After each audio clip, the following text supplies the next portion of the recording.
সুপ্রিয় শিক্ষার্থী বন্ধুরা, আশা রাখছি তোমরা সকলেই ভালো আছো। আমিও ভালো আছি। আমি অনিরুদ্ধ বৈরাগী, সহকারী শিক্ষক গণিত, মহেশরপাশা মাধ্যমিক বিদ্যালয়, কুয়েট, দৌলতপুর, খুলনা। শ্রেণী নবম দশম, বিষয় গণিত, অধ্যায় ৮, বৃত্ত অধ্যায়, উপপাদ্য ২০ সম্পর্কে আজকে তোমাদের পড়াবো। তা আজকের পাঠ শিরোনাম বৃত্তস্থ ও কেন্দ্রস্থ কোণের সম্পর্ক। তাহলে আজ আমরা বৃত্তস্থ ও কেন্দ্রস্থ কোণের সম্পর্কে শিখব। সর্বপ্রথমে আমরা বৃত্তস্থ কোণ কি তা শিখব। শিক্ষার্থী বন্ধুরা, এখানে একটা বৃত্ত তোমরা লক্ষ্য করছো।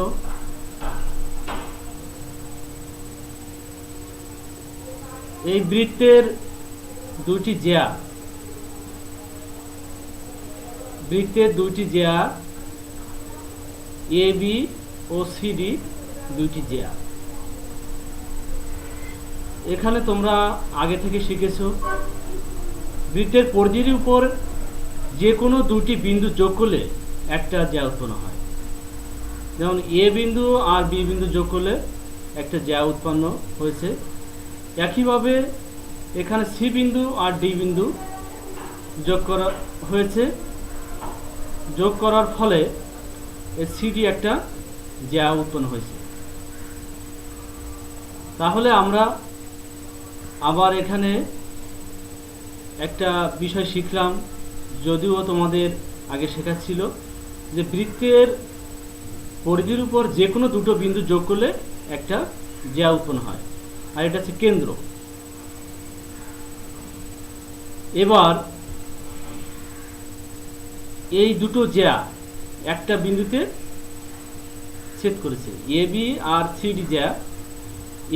সিডি জ্যা একটা বিন্দুতে ছেদ করেছে। ছেদ করার ফলে বিএসি একটা কোণ উৎপন্ন হয়েছে। তাহলে চিত্রে বিএসি বৃত্তস্থ কোণ। বিএসি এখানে বৃত্তস্থ কোণ, কারণ বৃত্তের পরিধির উপরে একটা বিন্দুতে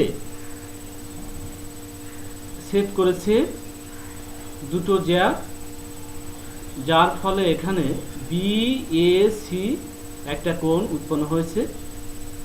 তাহলে এই কোণটাকে আমরা বলবো বৃত্তস্থ কোণ।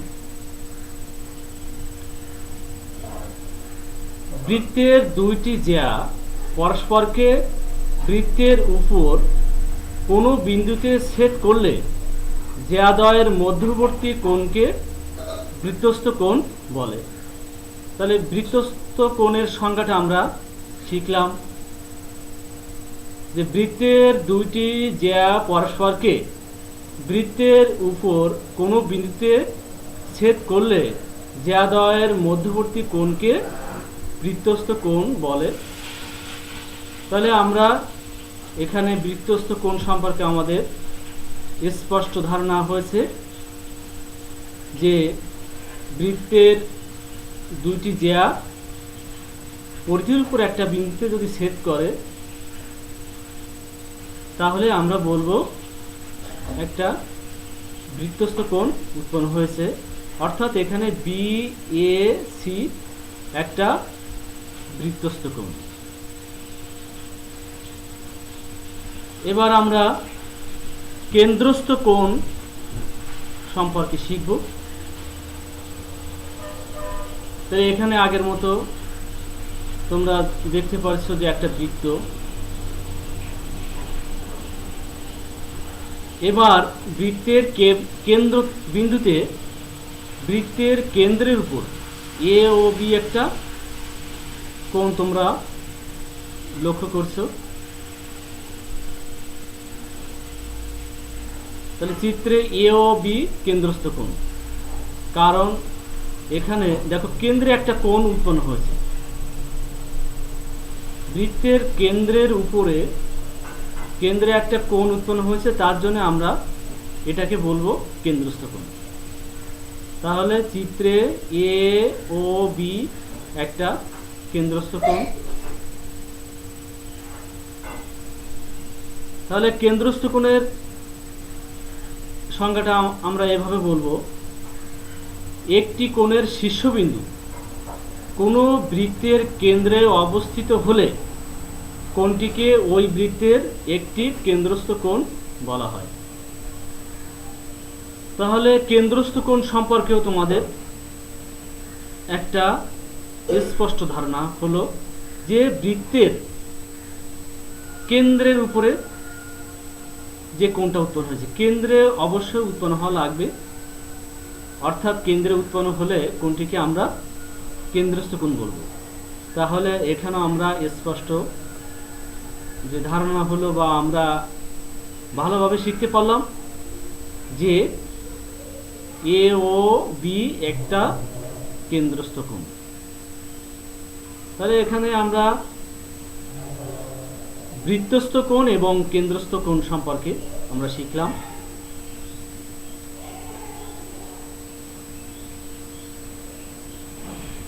এবার আমরা উপপাদ্য 20 এটা আমরা কিভাবে প্রমাণ করা শিখব। তাহলে বৃত্তের একই চাপের উপর দণ্ডায়মান কেন্দ্রস্থ কোণ বৃত্তস্থ কোণের দ্বিগুণ, এটা আমরা প্রমাণ করব। তাহলে এখানে এই চিত্রটা সবাই লক্ষ্য করো যে এখানে বিওসি কেন্দ্রস্থ কোণ এবং বিএসি বৃত্তস্থ কোণ। আমরা আগে এই দুটোর সংজ্ঞা অর্থাৎ বৃত্তস্থ কোণ এবং কেন্দ্রস্থ কোণের সংজ্ঞা আমরা শিখলাম। তাহলে আমরা এই ব্যাখ্যা থেকে আমরা কিন্তু এই যে 20 উপপাদ্য, এখান থেকে কিন্তু আমরা একটা বিষয় বুঝতে পারছি যে বৃত্তের একই চাপের উপর দণ্ডায়মান কেন্দ্রস্থ কোণ বৃত্তস্থ কোণের দ্বিগুণ, অর্থাৎ যদি এই কেন্দ্রস্থ কোণ 60 ডিগ্রি হয় তাহলে এই বৃত্তস্থ কোণটা হবে 30 ডিগ্রি। আবার যদি মনে করি বিএসি এই বৃত্তস্থ কোণ 40 ডিগ্রি হয় তাহলে বিওসি কোণটি হবে 80 ডিগ্রি। যাই হোক, আমরা প্রমাণটা ভালো করে যখন শিখব তখন এইটা সম্পর্কে আরো স্পষ্ট ধারণা হবে বা স্পষ্ট আমরা শিখতে পারবো। মনে করি ও কেন্দ্রবিষ্ট এ বি সি বৃত্ত এবং তার একই উপচাপ বিসি এর উপর দণ্ডায়মান বিএসি বৃত্তস্থ কোণ এবং বিওসি কেন্দ্রস্থ কোণ। প্রমাণ করতে হবে যে বিওসি কোণ সমান 2 বিএসি কোণ। তাহলে এটা আমরা শিখলাম যে বিএসি কোণ বৃত্তস্থ কোণ আর বিওসি কেন্দ্রস্থ কোণ, এটুকু আমাদের স্পষ্ট ধারণা। আর আমাদের প্রমাণ করতে হবে বিওসি কোণ সমান 2 বিএসি। তার মানে বিওসি কোণ সমান এই যে আমাদের বিএসি আছে তার দ্বিগুণ। তার মানে বিএসি কোণকে 2 দ্বারা গুণ করলে বিওসি কোণের সমান হবে।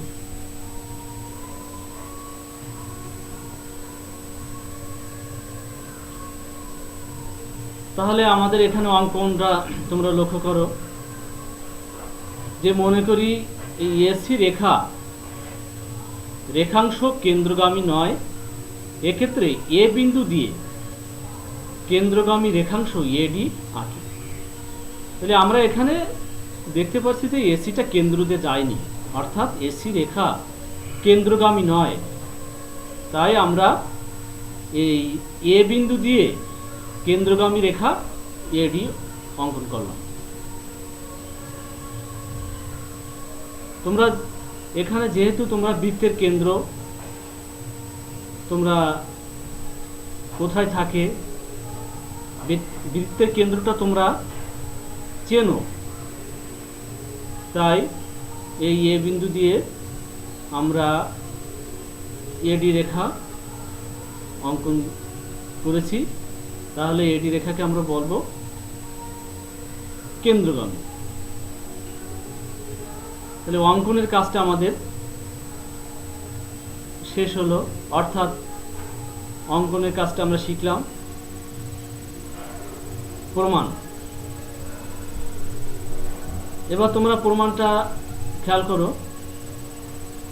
এ ও বি ত্রিভুজে, এখানে সবাই একটু লক্ষ্য রাখো যে এ ও বি হচ্ছে একটা ত্রিভুজ। এ ও বি ত্রিভুজে ও এ সমান ও বি, ও এ সমান ও বি একই বৃত্তের ব্যাসার্ধ। এই যতগুলো ব্যাসার্ধ থাক সব ব্যাসার্ধগুলো কিন্তু সমান হবে। তাহলে এখানে এই ত্রিভুজের ক্ষেত্রে লক্ষ্য করো তোমরা যে ও এ একটা ব্যাসার্ধ আর ও বি একটা ব্যাসার্ধ। তাহলে আমরা এ ও বি ত্রিভুজ থেকে আমরা বলতে পারবো যে ও এ সমান ও বি। তাই আমরা এখানে লিখলাম যে ও এ সমান ও বি একই বৃত্তের ব্যাসার্ধ। অতএব আমরা এখান থেকে লিখতে পারলাম যে ও এ বি কোণ সমান ও বি এ কোণ, ও এ বি কোণ সমান ও বি এ কোণ। কারণ ত্রিভুজের ক্ষেত্রে আমরা জানি সমান সমান বাহুর বিপরীত কোণদ্বয় সমান, তাই আমরা সেই শর্ত সাপেক্ষে লিখলাম ও এ বি কোণ সমান ও বি এ কোণ।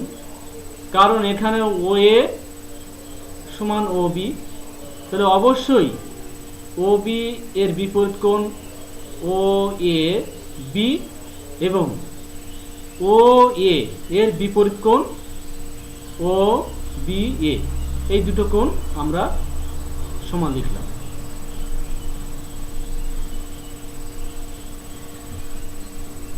আবার দেখো যে এ ও বি ত্রিভুজে বি ও ডি কোণ, বি ও ডি কোণ সমান ও A B plus O B A. এখানে আমরা এ ও বি একটা ত্রিভুজ, এই ত্রিভুজের এই যে বাহুটাকে এ ও বাহুটাকে আমরা ডি পর্যন্ত বর্ধিত করেছি। বর্ধিত করার ফলে বি ও ডি একটা বহিস্থ কোণ উৎপন্ন হয়েছে। তাহলে আমরা আগে শিখেছি যে বহিস্থ কোণ অন্তস্থ বিপরীত কোণদ্বয়ের সমষ্টি সমান। তাহলে এই বহিস্থ কোণটা বি ও ডি কোণটা বিপরীত অন্তস্থ কোণদ্বয়ের সমষ্টির সমান, অর্থাৎ এই বি ও ডি কোণটা B O A B R O B A কোণের সমষ্টির সমান। তাহলে এই বিষয়টা তোমাদের বুঝতে কারো সমস্যা নেই যে বি ও ডি কোণ সমান ও A B plus O B A, অর্থাৎ এই বি ও ডি সমান ও এ বি কোণ প্লাস ও বি এ কোণের যোগফল। এখানে এটা ও এ বি কোণটা আমরা এখানে লিখলাম।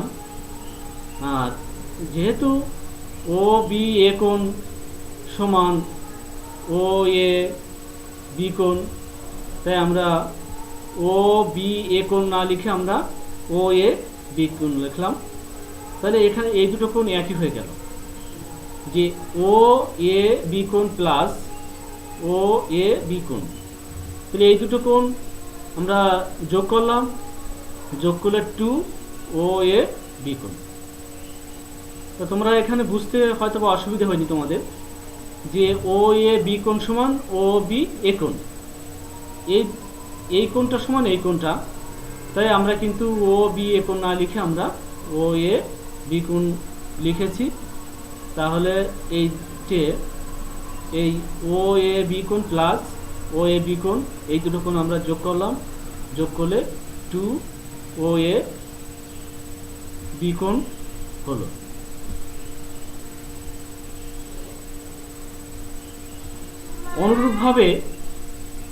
অনুরূপভাবে আমরা এ ও সি ত্রিভুজ হতে দেখানো যায় যে এ ও সি ত্রিভুজ থেকে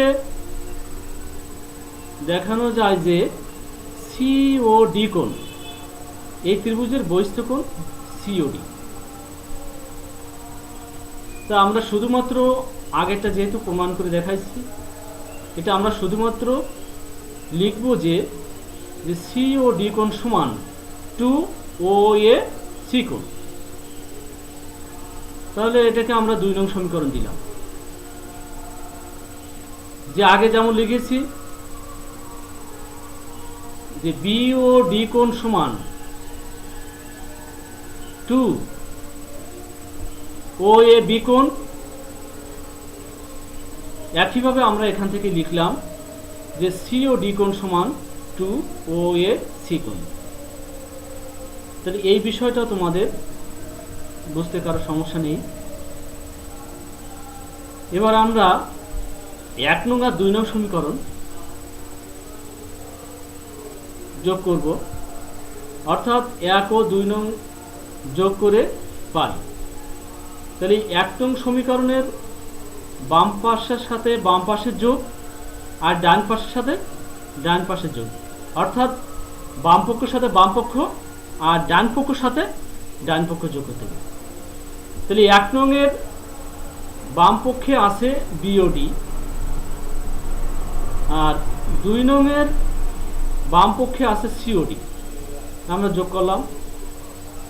ডান পক্ষে আছে 2 ও এ বি প্লাস, এখানে 2 নং এর ডান পক্ষে আছে 2 ও এ সি। তাহলে আমরা 1 নং আর 2 নং সমীকরণ যোগ করলাম। তোমাদের দেখো এই 1 নং আর 2 নং সমীকরণ যোগ করতে কোনো কষ্ট হলো না, কারণ বাম পক্ষের সাথে বাম পক্ষ, ডান পক্ষের সাথে ডান পক্ষ দেখে দেখে শুধু বসায় দিলেই হয়ে গেল।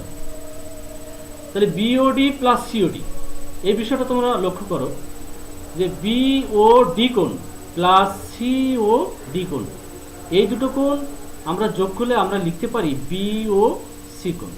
আমরা এই দুটো কোণ আলাদা আলাদা করে না লিখে আমাদের প্রমাণের জন্য আমরা বিওডি কোণ প্লাস সিওডি কোণ যদি আমরা যোগ করি, একসাথে আমরা লিখতে পারি যে বি ও সি কোণ। তাই আমরা লিখলাম বিওডি প্লাস সিওডি সমান বিওসি। আর এখানে দেখো যে 2 O A B plus 2 O A C, এখানে 2 কমন আছে, তাহলে আমরা 2টা কমন নিচ্ছি। 2 কমন নিলে অবশ্যই একটা ব্র্যাকেট দিতে হবে। তাহলে এখানে আমরা লিখলাম 2টা কমন নেওয়ার পরে এখানে O A B plus O A C থাকলো, এখানে ফার্স্ট ব্র্যাকেট দ্বারা ঘিরে দিচ্ছি যেহেতু 2 এখানে কমন আছে। এবার তোমরা লক্ষ্য করো যে O A B plus O A C, O A B plus O A C, এই দুটো কোণ যোগ করেও আমরা লিখতে পারি যে বি এ সি। দেখো এখানে এই দুটো কোণ আলাদা আলাদা আছে, যে ও এ বি কোণ প্লাস ও এ সি কোণ, এই দুটো কোণ না লিখলে আমরা লিখলাম বি এ সি কোণ। তাই এই দুটো কোণ যোগ করে আমরা লিখলাম বিএসি কোণ।